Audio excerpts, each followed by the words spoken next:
After eluding justice for 40 years, the suspected Golden State Killer is expected to plead guilty in just a few hours, avoiding the death penalty. News 8's Netta Ronpour joins us with a closer look now what we can expect later here this morning. Good morning, Netta.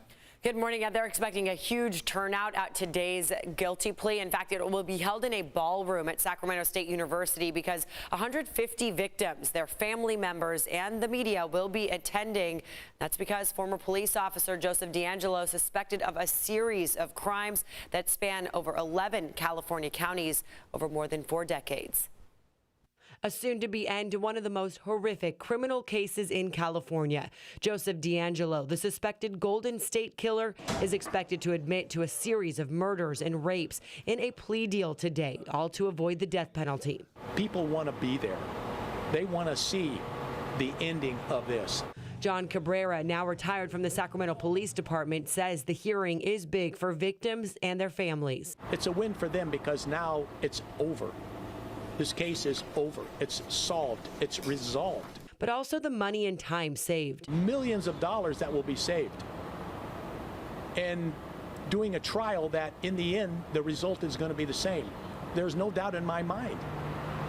How would you ever defend yourself with this much of evidence? You can't.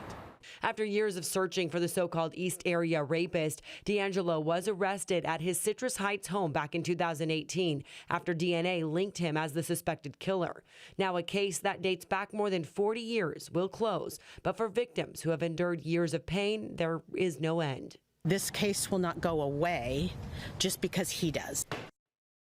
And DeAngelo has been held in isolation in the Sacramento County Jail. He's expected to plead guilty to 13 murder and 13 kidnap for robbery counts, as well as admit responsibility for 62 other rapes and crimes that prosecutors say were committed in 11 California counties between 1974 and 1986. And then by entering that guilty plea, the state would be saving some $20 million. But of course, nothing certain yet until we hear from him in court. It's all expected to start at 9:30 this morning. We'll stream it live on CBS8.com and on our News 8 app.